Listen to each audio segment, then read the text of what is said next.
Are we good to begin? Okay. So now I'd like to take some time to walk through the meeting agenda for tonight. Next slide, please.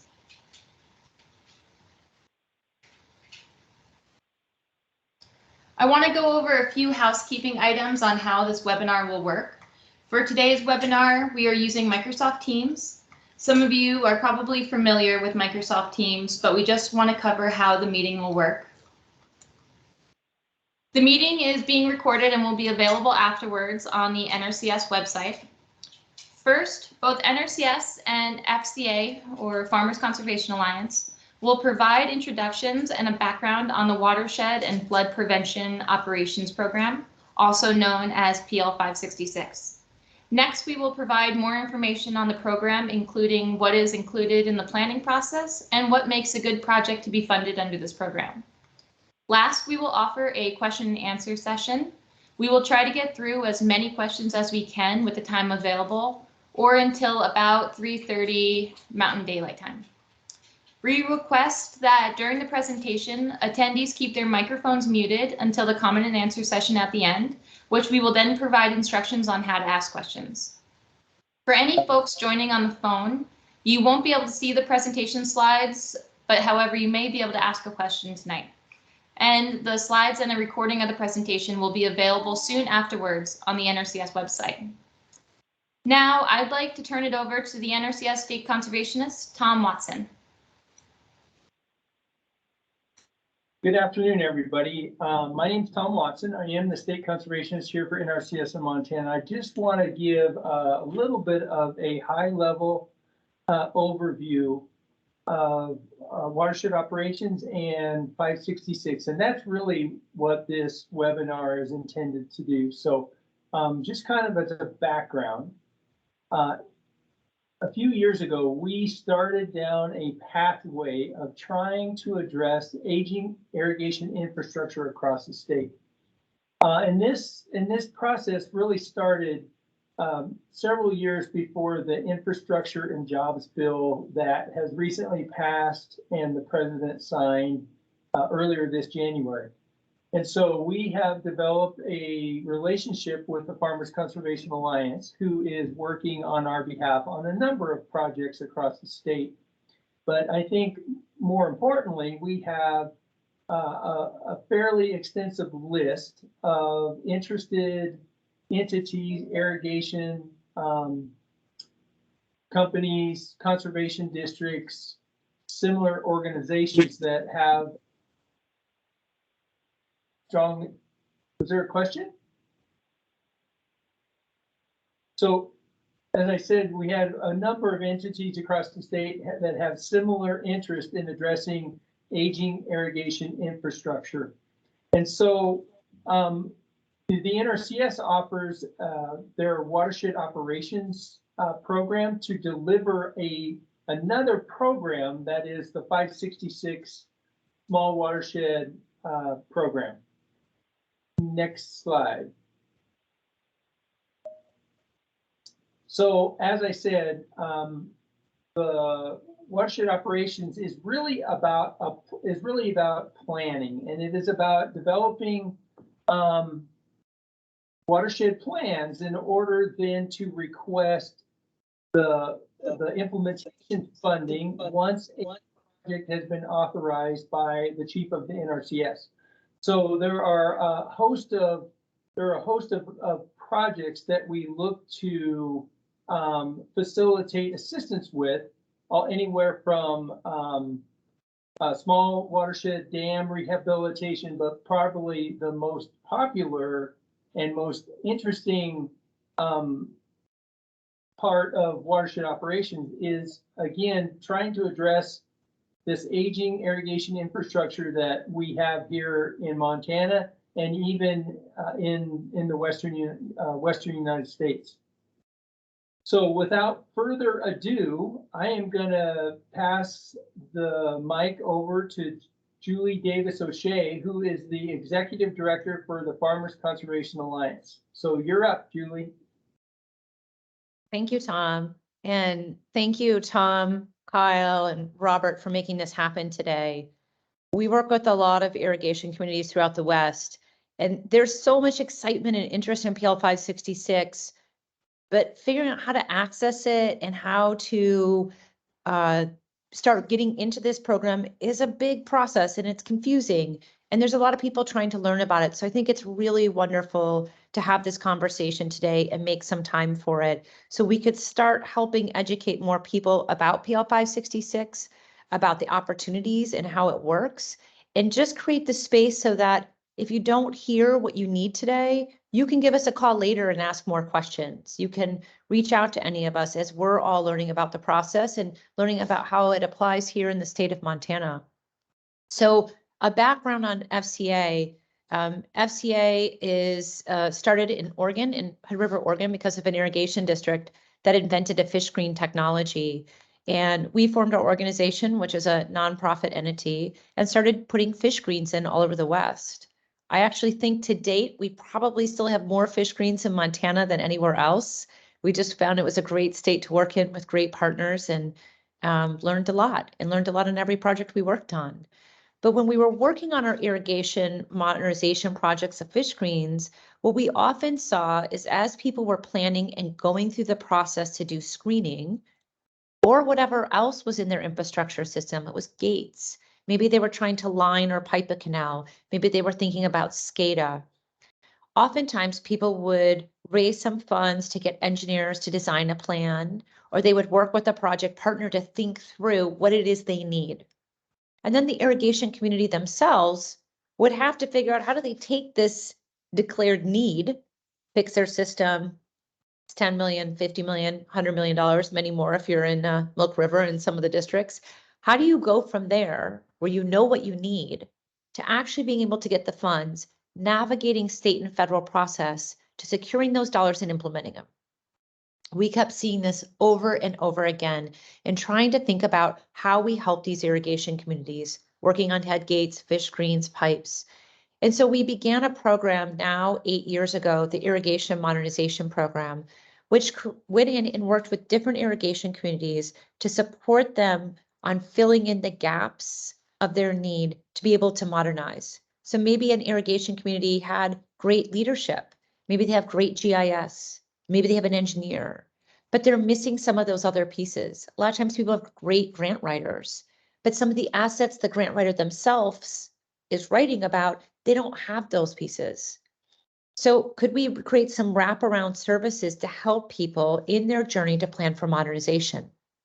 In those first years of setting up that program, PL 566 started coming into play. And the districts we've been working to set up and stage actually were now moving into the process where they could be pretty competitive for PL 566. So when the news of PL 566 possibly coming back out, we pulled out the documents from 15 or 20 years prior, dusted off the old manuals and said, okay, we'll start from here. And we just started writing and drafting. And then of course, as PL 566 came back into play, new rules and processes were established in order to be able to support the modern PL 566 program. And as each round of information came out, we would adapt our plans to be ready for those opportunities. In our first 8 irrigation communities that we worked with, we've been able to support them in securing $170 million. Those projects are, it's on the next slide as well, helping more than 500 landowners. We have $87 million of completed projects right now, 60 CFS going back into the Deschutes River, and then more going into the Hood River Basin as well. We're also now working with a large number of irrigation communities throughout the state of Oregon, as well as California, Washington, Nevada, and then into Montana to help them move through this process to be able to go after PL 566 dollars in their planning process, but also trying to advocate and work at the federal level to showcase the value and the need. This is such an important program. It really fills a gap for modernizing infrastructure. So how do we show at the federal space the number of plants that are coming throughout the West and actually from across the United States, and why it's an important component of the funding needs that irrigation communities have? We've been, as Tom said, in Montana over a year now, maybe 2 years, I think, and meeting with different irrigation districts and irrigation communities and leaders, and just trying to learn more about how things work in Montana. How do we build off those early days of fish screens and PL 566 and thinking about what tools could be in the kit? As we navigate through our process, we are working on one dimension. We also partner with local firms and engineers to help plan out the design, but making sure that work is always sequenced in a way that can go to PL 566 or whatever funding program someone's looking towards. So we're really excited to be here and have this conversation and get to share what we know and then get to learn more from you all. So thanks for having us.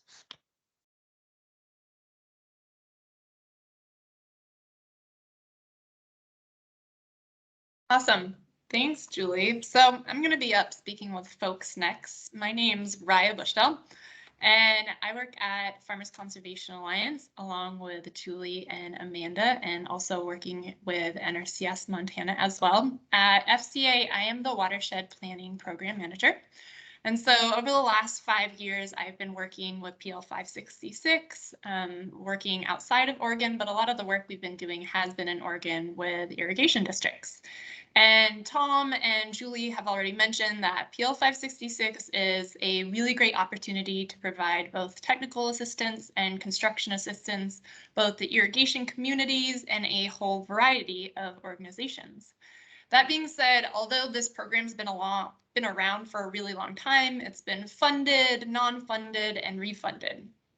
And so in the grand scheme of things, it's relatively new, and it's also a huge program. And so there's a lot of complexities and questions of who's eligible for the program, what does it look like when we say the PL 566 process and watershed plans, what does that actually mean? So for the next few slides, I'm just going to dig a little deeper and go over a few pieces of those information so everyone can have a better understanding of the program and what opportunities are there and what type of organizations and projects are eligible. Rob, do you mind going to the next slide, please? Great. So as Tom already mentioned, PL 566 is Public Law 83-566, and it is referred to as the Small Watershed Program. And when we talk about small watershed program, it's referred to this because under PL 566, it requires that projects must take place in watersheds less than 250,000 acres in size. So this is one of the requirements that is, written into the law. That is a requirement. You can look at different HUC sizes though. And then also under PL 566, in order to become eligible for construction or design funding, an organization has to go through the watershed planning process. And as Tom already mentioned, complete a watershed plan. And it is either a watershed plan environmental assessment or an environmental impact statement that would be completed. And we'll go into a little more detail on this later on. The question of whether it's an environmental assessment watershed plan or environmental impact statement is determined on a few different things. First, if a project doesn't have any significant impacts as determined by NRCS and per the NEPA process, and if the project would be less than $25 million in PL 566 construction funding, then an organization could become eligible for that funding through a watershed plan environmental assessment. However, if a project would need more than $25 million in PL 566 construction funding, then an environmental impact statement and congressional approval would also be required. Similarly, even if a project required less than $25 million in construction funding, but there would be significant impacts determined to different resources, then an environmental impact statement would also be necessary. And this was already mentioned before, but prior to receiving design or construction funding from PL 566, there must be an authorized watershed plan environmental assessment or authorized watershed plan environmental impact statement prior to accessing those funds. All right, next slide, please. Great. So who is eligible for PL 566? There's a wide variety of organizations that are eligible, including Indian or tribal organizations, soil or water conservation districts, flood prevention and control districts, as well as irrigation companies or water users. But please note that for that, in that case, they would have to be companies or associations that are not being operated for profit. And generally speaking, in PL 566 terms, these organizations are called sponsoring local organizations, or SLOs. So that might be a term that I'm using later on in the presentation. And in addition to meeting this type of organization, a key requirement to being a sponsoring local organization is that the organization has the legal authority to carry out, maintain, and operate the works of improvement, or the projects that was being implemented through PL 566 funding. All right, next slide, please. So obviously, in understanding whether an organization would be a good fit for PL 566 is first figuring out if it qualifies as a sponsoring local organization. The next would be helpful in understanding whether the organization's projects are would fit under the program. But before jumping into that, one of the other important things to know about the sponsoring local organizations is there's certain responsibilities under PL 566 that the SLO would be responsible for. The first is that under PL 566, the SLO must actively participate in the planning process. And what that means is that they would be responsible for providing information, helping make decisions about the project, and reviewing documents during the planning process. Additionally, this planning process requires public participation, and the sponsoring local organization must help develop and encourage this public participation. Secondly, a SLO is responsible for this list of activities that would make installation and construction possible, such as obtaining real property, water, and other rights, as well as all of the required permits associated with the project. Additionally, once the project was installed, after planning was complete, the SLO would be responsible for the maintenance of all of those project measures once the project was complete. And finally, the SLO is responsible once planning was completed, that although there is federal funding available, there's also a match funding requirement, and the SLO would be required to find that match funding, as well as any additional operation and maintenance costs after the project was installed. Great. Next slide, please. Okay, so let's say you're eligible sponsor. You're aware of the responsibilities and will be able to meet those responsibilities. The next question, as I mentioned, would be whether that project would be eligible. And under PL 566, it's a wide-ranging program, and there's a variety of projects that can fit under PL 566. But no matter the type of project, it must meet one of the eligible purposes. And these eligible purposes are laid out in the program, as well as the National Watershed Program Manual and Handbook. And we're going to just briefly go over them, but I wanted to let you all know that after this meeting today, in addition to posting this recording, there is also additional documents that'll be available that gives further description of these eligible purposes and the type of projects that fall under them. So this is a list of all the different eligible purposes, and each of the eligible purposes has a different cost share associated with them. So for example, in the last 5 years, we've been working a lot with irrigation districts, and the types of projects that these districts have been doing have fallen under the agricultural water management eligible purpose. And the types of actions and projects that have fallen under this eligible purpose have included canal piping, installation of sediment ponds, installation of pumps, and SCADA as well, in addition to other actions.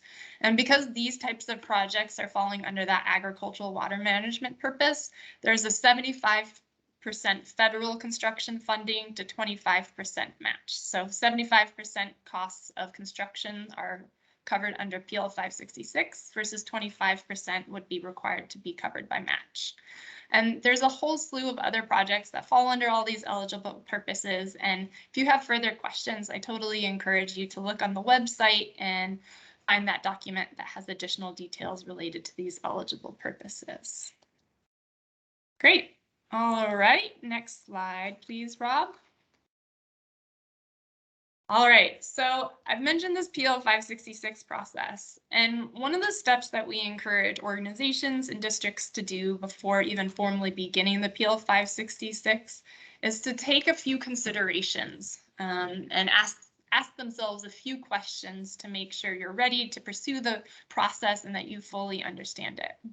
So the first question that we would encourage everyone to ask is, do you qualify as a sponsoring local organization? Additionally, if you do, what type of projects would you like to pursue? And based off of that list of eligible purposes, do those projects fall clearly under one of those eligible purposes?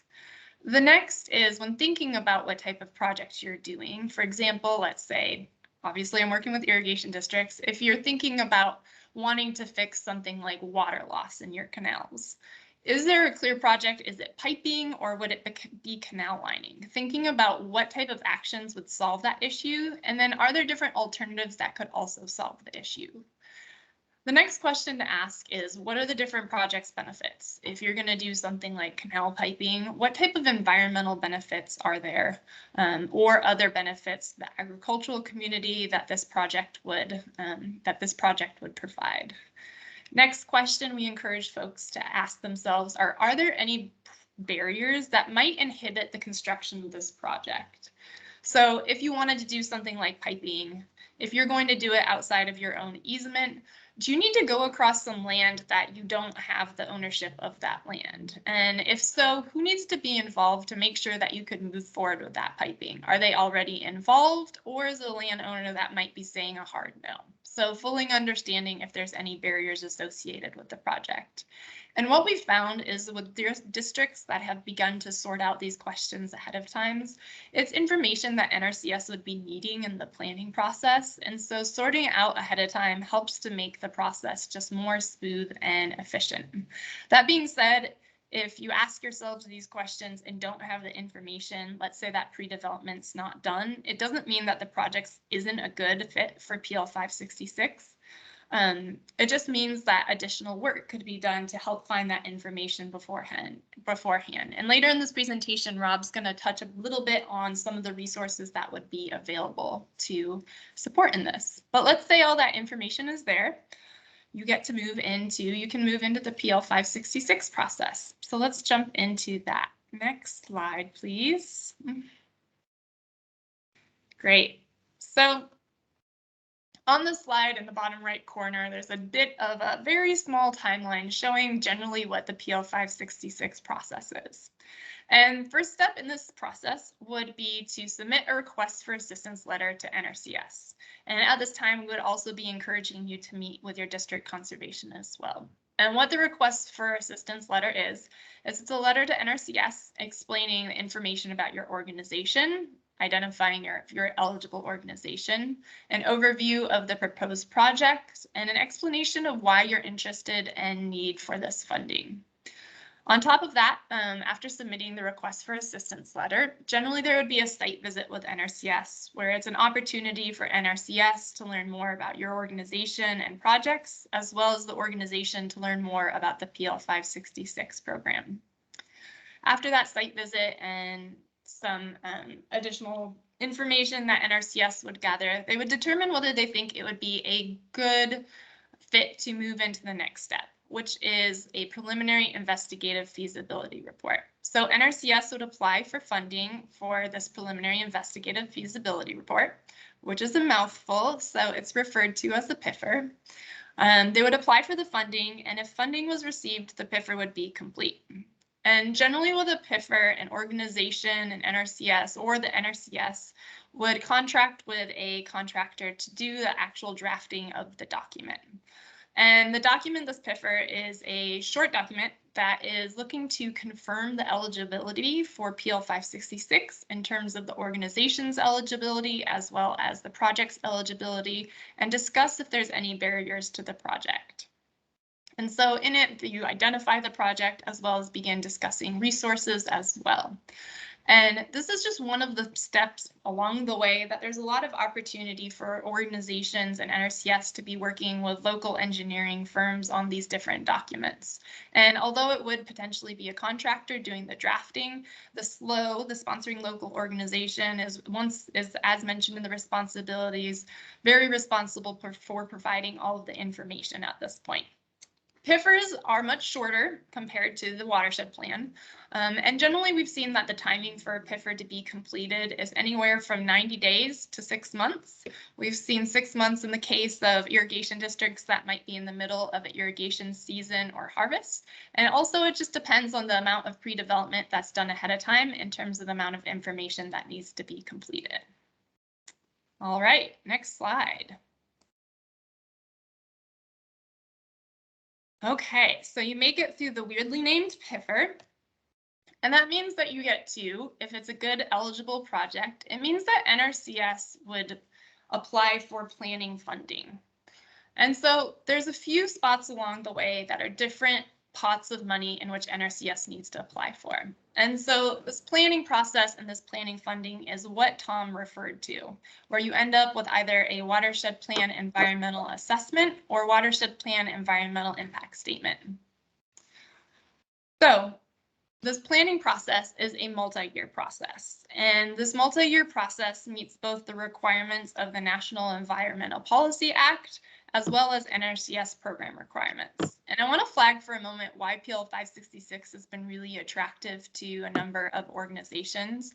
And it's because oftentimes when there's National Environmental Policy Act or NEPA work that's required, that planning funding's not available and it's solely borne by the district or organization. And so PL 566 is a really great opportunity to have that support and move through NEPA with that planning funding available. And during the planning process, a watershed plan environmental assessment or environmental impact statement is written. And this is the document that describes your proposed project. It discusses the effects of the proposed project on a variety of resources. And it also includes an economic analysis looking at the costs and the benefits of the project. And in order to draft this document, generally preliminary engineering, either anywhere between 10% to 60% of engineering designs must be done in order to describe your projects and create cost estimates. And this is not a document that a organization is necessarily drafting themselves. Generally, the way planning funding works is that the organization or NRCS would contract that work with a engineering firm. And once again, this is another great spot along the process where work with local firms and companies is occurring.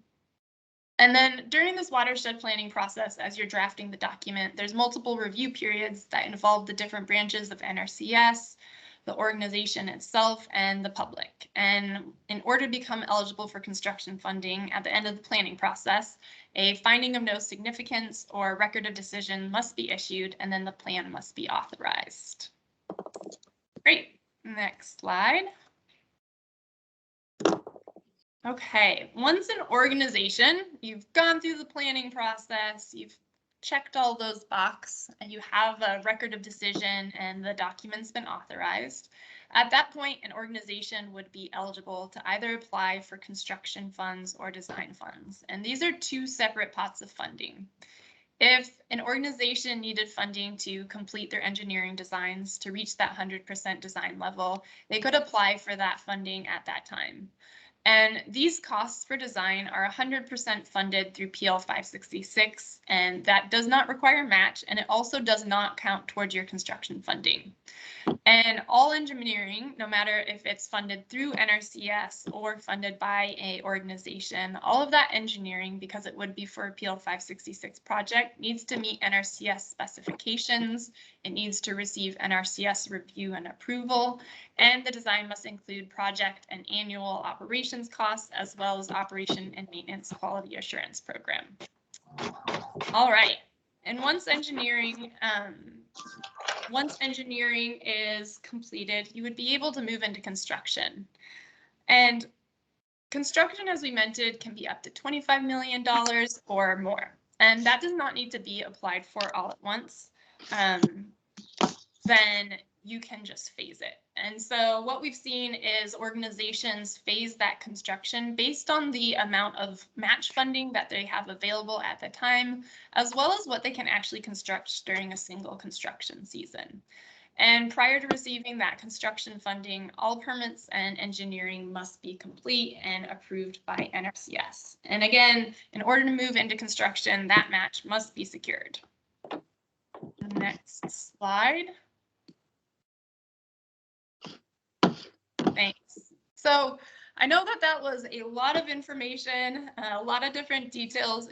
Can be a complex program, so there's a lot of information related to it. And over the last 5 years, as we've been working with districts to get through this somewhat complex process, we have seen a few keys to success that have helped the organizations just move through the process with a little bit more ease and move from planning to construction. And one of those first keys to success that we've seen is making sure that the organizations have a clear idea of their priorities and projects. We know that all organizations have a wish list, and going into this process, organizations that know what's in their top priorities and what's actually right for this program has allowed the process to move much quicker. And hand in hand with that is board support.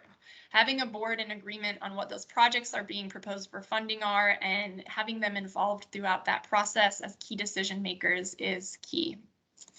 Next in line, we've seen that early stakeholder engagement can be very helpful. As mentioned, public participation is an important part of this process, so that the more that stakeholders can understand why a project's needed, what's led the organization to PL 566, the better these stakeholders can participate in the project planning process. The next 2 points are a bit of a pair. As I mentioned, this project planning process is a multi-year process, and it requires time and participation from district and organization staff members as well as board members. So making sure that within the organization there's the capacity to support this process means that it won't stall out. And having a primary point of contact who's responsible for deliverables and whatnot within the organization just makes for a lot more clear lines of communication. And then this has been mentioned a few times throughout the presentation, but finding the match for this project is a requirement of PL 566. So once the planning process is complete and an organization can move into construction, it's important that the organization has a clear plan for acquiring the match funding. We've seen that organizations are really competitive in getting match funding once they've become eligible for this program. It's just making sure that there's a clear path and plan for actually applying for the match funding. And finally, the other key to success is that the organization has a clear understanding that once this project has been installed, that they're committing to the long-term operation and maintenance of that project. And with that, I hope you have learned a little bit more about the PL 566 process, and I look forward to answering any other questions you might have during the question and answer session. And I would like to now pass this presentation off to Rob Malicek of Nrcs. Thank you. Great, thanks, Raya. Can you confirm that people can hear me? Can you hear me? Just want to make sure. Yeah. Hello? Yep, Okay. we can hear you. Well, yeah, thanks, Raya. I'm Rob Malicek. I'm the Montana State Conservation Engineer for Nrcs, and also the program manager for the Watershed program here in Montana. I'm just going to finish this presentation on where you might be able to obtain some additional information on the Watershed program, Nrcs Watershed program. And as you know, there's a lot of information on the web. And I just kind of categorize these in just the 3 main web pages that can provide a lot of information relative to our Watershed program. The first one is through a national nonprofit called the National Watershed Coalition. It's a partner of us that focuses primarily on, advocating for watersheds to be used as a planning boundary for all resource type projects. And they are a big partner of us and also are well versed in our PL 566 program. So their webpage provides a lot of fact sheets, videos, etc., about our watershed program and probably more information than you want to see. But another interesting thing about the National Watershed Coalition is they'll actually work with local sponsors to help them through the process. They definitely team up with us to give us a little bit more staff to help folks to get through the process. So they also can be contacted to help you through the process if you need help. The other 2 sources on the internet are specifically our webpage. You can go to get some general information about the Watershed Program or 566 program on our webpage, but it also links to our National Watershed Program webpage. And that probably has a lot more information than you want, but as Raya referred to, it has our policy documents and a lot of different links where you could really dive deep if you want to dive deep to get more information. The last thing I guess I want to touch on is really a key way to get information is through, just our locally led process. That's kind of a tenet for NRCS. All our conservation efforts kind of originate at the local level. Folks bringing in ideas, resource concerns to their local field office, and our local field offices really have a good sense of what's going on in their region. So I definitely advocate for folks to engage in our locally led effort, either through our local office or through our local work groups. And they could provide some just background on maybe if your project really fits the watershed program or not, or if they don't know information, they know who to contact. They could also tell you if they feel like you're really prepared to take on this level of project, a multi-million-dollar project, and if there needs to be some additional work before we actually engage in asking for funding assistance.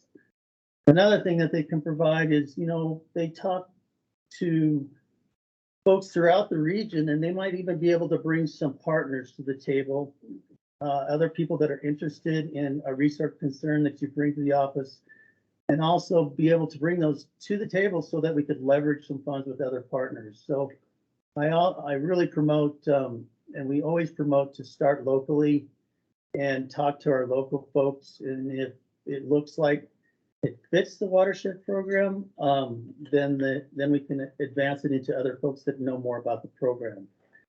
The other thing I want to emphasize is that if you check in with our local office, there are other programs available. PL 566 is kind of a program made for the multi-million-dollar big watershed projects, but there are other programs out there available to folks. And by talking with our local folks, they might be able to lead you down another path through another program that might be more appropriate for what you're trying to achieve. And that could include our Environmental Quality Incentives Program delivered through our Montana Focused Conservation Delivery System.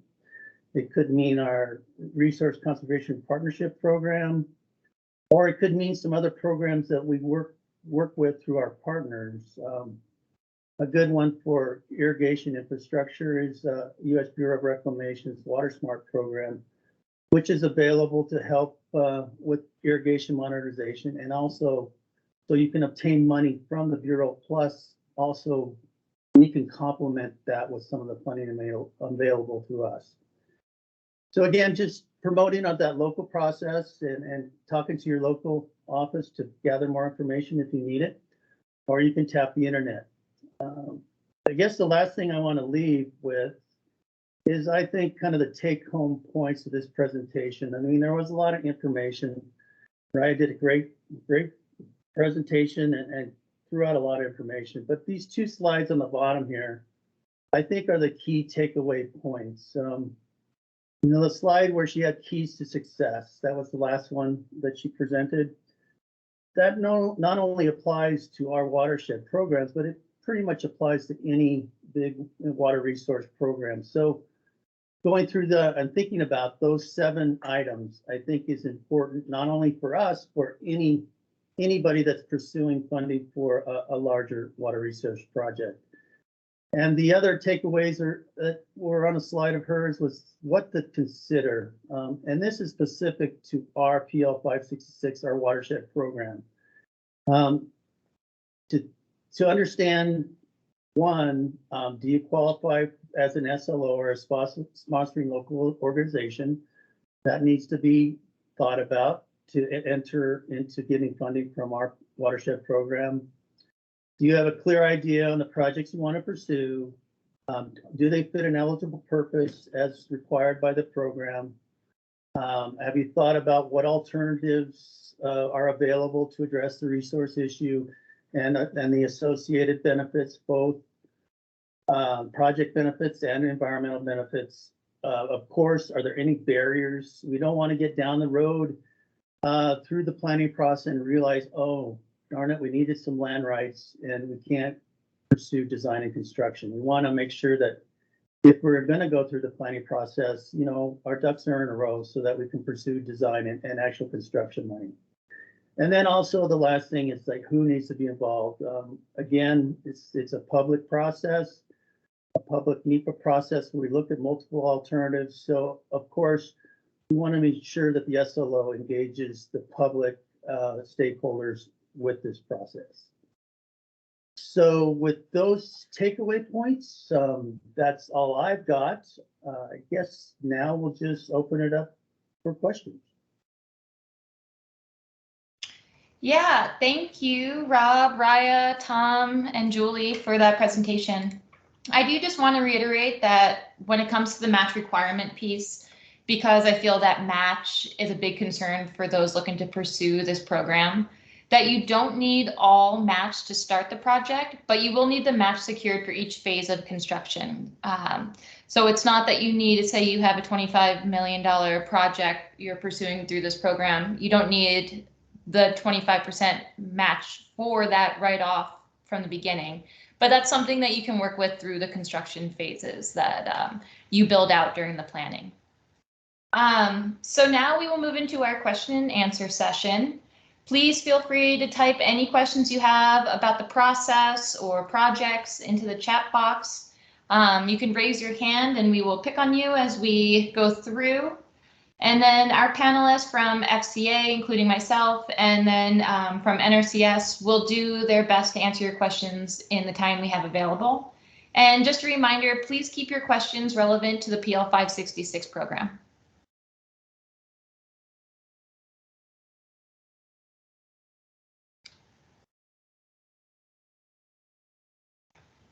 So we have a question here from Sean Clancy. Is match considered cash plus in-kind? Raya, would you like to answer this?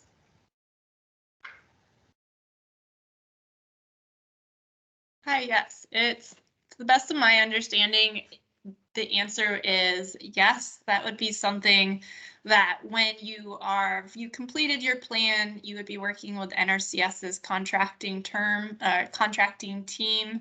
And when looking at that match, that would be confirmed during the contracting process. And Tom or Rob, I don't know if you guys have any other additional information related to that you would want to provide. Yeah, Sean, in-kind service can be considered, but there are specific types of in-kind that are eligible to be used for match. So as Raya said, that would be a discussion with the sponsor and what they have available to contribute to the projects as in-kind services. Great, thank you. Jim Stevenson, would you like to unmute yourself and ask your question? Sure, thank you.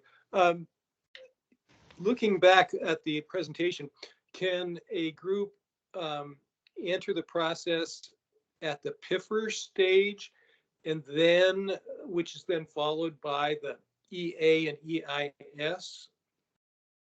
Is that the correct understanding? Raya, would you like to answer that one?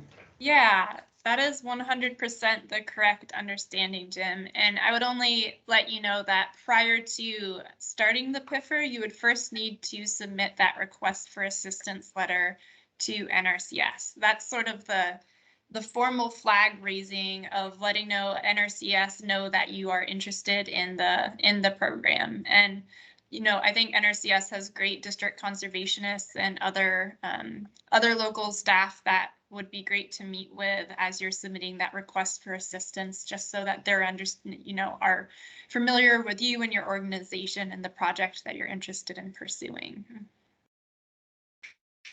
Sure. The other question is, then prior to entering the PIFR, is a watershed plan a requirement? Yeah, so I consider the PIFR a little bit of the watershed plan light. So I think Rob had mentioned that one of the really important things to understand is whether there's any barriers to the project. And so the PIFR is that first stage of saying, okay, is the project eligible for the watershed plan, or are there any barriers that we would see? So you do this PIFR, which is a short document first. And then after that was completed and everyone said, yep, this seems like a good fit, there's no barriers.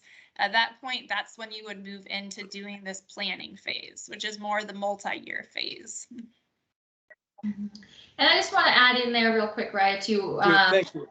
just to clarify, when you say the PIFR is a short document, it's probably about 40 pages or so, and it can take 6 to 9 months to complete. So when we say short document, we mean that in terms of, in comparison to an environmental assessment or an environmental impact statement.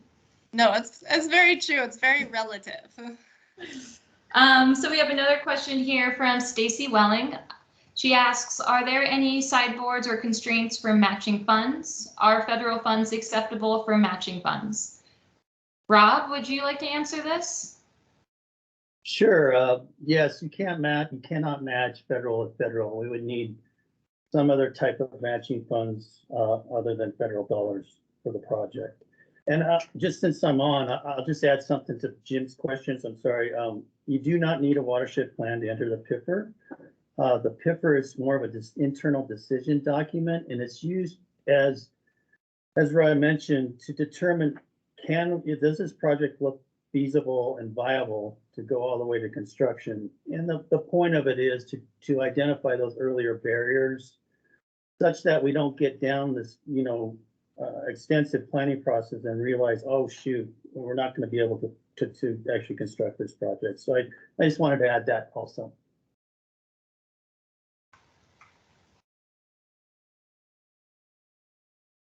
Great, thank you. Do we have any other questions? I'm not seeing any other hands raised, but I'll give everyone another minute. Amanda, if it's okay if I add in a piece. When I think about the PIFR to the watershed plans, one of the things that we think about a lot at FCA is just how do you figure out who is ready for the PIFR stage? And I know we talked about that earlier, but I think it's such a big piece of really when we're looking at it, let's just say for ease of conversation that we're talking about a plan for an irrigation district. Is the board and manager working really well together? Do they have a common vision for the direction they want to go? This is such a small piece, but yet a big piece at the same time, right? Do they have a sense, because it's a big lift moving through the process. And then on the funding side, we worked with a lot of irrigation communities in the beginning saying, oh yeah, let's get in the money. It'll be great. And we've got all the systems there for it, but it's a lot of work moving that level of capital and projects into the ground. So just working at the irrigation level, at the board level, making sure everyone's on a same page and has that same vision for modernization and moving forward, and that we could help and support. And there's many organizations in the community that can help and support that, but that is the most important foundational piece that really dictates whether these projects become successful or not. Thank you for that, Julie. We have a question here from Radley Watkins. Would you like to unmute yourself? Hello, can you guys hear me okay? Yes. Great. So you have a letter that goes to Nrcs that states that you'd like assistance with a PIFR. And after that, is there sort of a format to outline specifically the project that you give to the consulting firm that will actually write the PIFR? Raya, would you like to answer this one? Sure. So, I think it'll be dependent on how NRCS Montana would want to approach it with irrigation districts moving into the PIFR.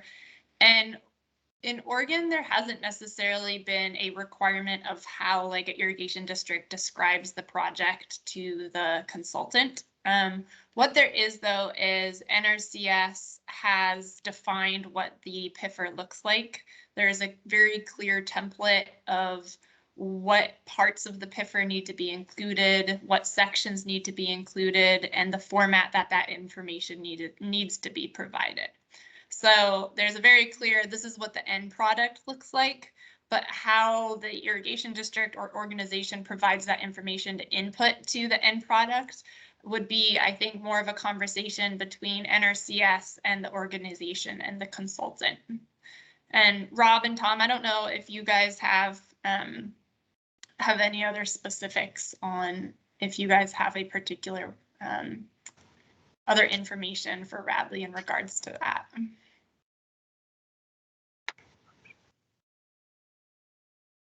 Well, I guess I could add, Raya. You know, yeah, as you said, the PIFR is very specific on what we want to include in it. And as I said before, the intent of it is an internal decision-making document so that we know our state conservation has enough information to make a decision on if he wants to invest in this project. And the key things in understanding that is one, as Julie and Raya said, all those items for success, is that there? Is the group ready to go? Do they have the partnerships in place to fulfill what they need to fulfill as a sponsoring agency? Have they engaged the stakeholders so that we won't run into potential barriers that could stop the project? So again, it all goes back to the local organization giving some serious thought, because this is not something that happens overnight. It's kind of a marathon to get through this process, and we just don't want to end up midstream saying we have to stop and we don't get the project completed. So Amanda, Ryan, this is Tom, and hey, Rad, I'm glad you were able to join us today. But how I would answer the question is, once we have the funding, once we receive the letter of request from the entity, and we move forward to either pursuing a PIFR internally, working with either FCA or other organizations, or we have requested those funds nationally out of the National Watershed operations account, primarily because of infrastructure funding. At that point, we most certainly would sit down with the entity and talk about expectations and what that deliverable would look like, what we are expecting to see in that PIFR. And as was mentioned, obviously there are some requirements in that for us to make the best decision possible. But I think there's probably some latitude then in really what that format looks like. But again, I think those conversations would be had between, you know, my staff here in the state office and the entity, and quite frankly, who the entity hired to develop the PIFR. Thank you all. That's very helpful.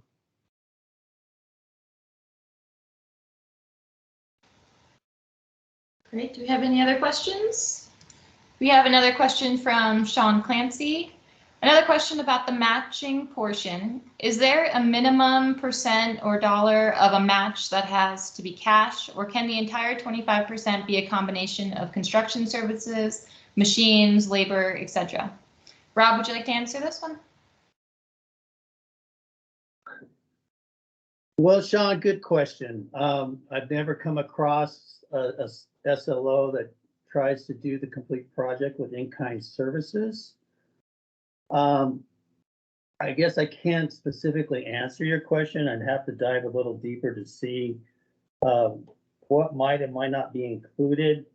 But typically, I would say for an SLO or a local sponsoring organization to engage in this process, if they don't have cash to contribute, it puts up a little bit of a red flag because they're going to have to commit to the funding to operate and maintain this project for the duration or the design life of the project. So I know I didn't specifically answer your question, but I'll dive into that a little deeper, and I know where you are, so I can give you a call and let you know.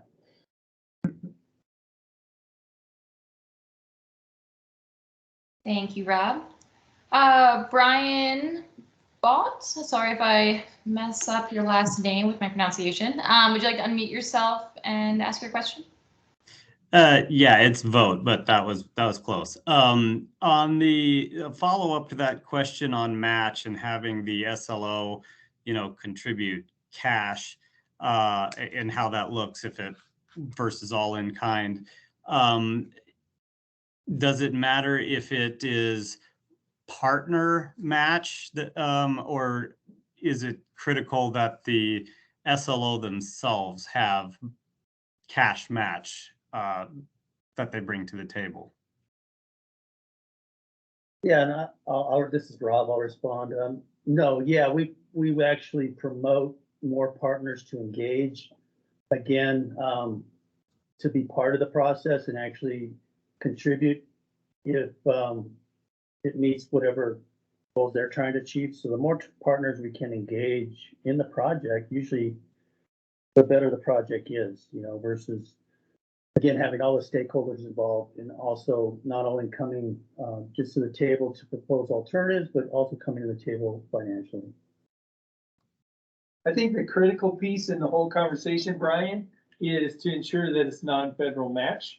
And really speaking, I think back to Sean Clancy's question, typically when you're talking about going to implementation or construction, I don't know how many SLOs would do all of the construction themselves, right? So I don't know that it would be necessarily possible for an SLO to provide all of their match in-kind labor and so forth. I'm not saying it's impossible, but when you're talking about the cost of a project, there's probably the necessity of some kind of real cash into a project, whether it is for materials or paying other contractors to do items that maybe the SLO isn't capable of doing. Thank you both. Maybe if I could add one more piece on the match conversation. Another thing we've seen irrigation communities do is use the program like CWSRF, the Clean Water State Revolving Fund, depending how that's interpreted in each state, or other long-term low-interest funds they use as part of their match or to backfill part of their match. And that way, when they do the project and they either are realizing O&M savings, or in some cases earned revenue or rates, they can figure out what is appropriate. They also use that as a form of match we've seen as a successful strategy. Brian, did that answer your question, or do you have any follow-up questions to that? Yeah, I think that's great for now. Thank you. Okay, thank you.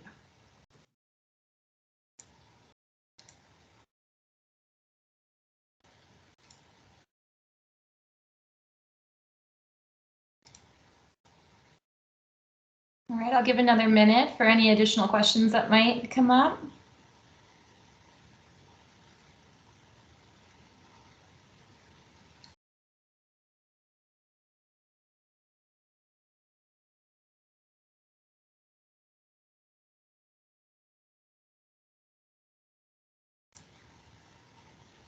Okay. Well, again, as you know from this presentation, you can definitely feel free to reach out to your local NRCS office for more information should any questions following this arise. This presentation will be available on the NRCS website, and I will pass this on to Tom for closing out the session. Thank you all. All right. Hey, I want to thank first and foremost those folks across Montana and maybe elsewhere for joining us. Hopefully you found some value in this presentation. I also want to express my sincere appreciation to the Farmers Conservation Alliance for their continued support, their help in navigating through watershed planning through 566. And again, I know we have a number of our own folks, internal NRCS employees across the state, and also entities and partners. So I'll leave you with the fact that if you have any questions or follow-up questions, please reach out, whether it's locally through your local district conservationist, or reach out and get a hold of Rob and Rob Malicek. And he, as the program manager, he can answer your question or direct you in a place that we can get an answer to your question. So wish you all the very best for the rest of your day. And again, thanks for joining us. Have a great one.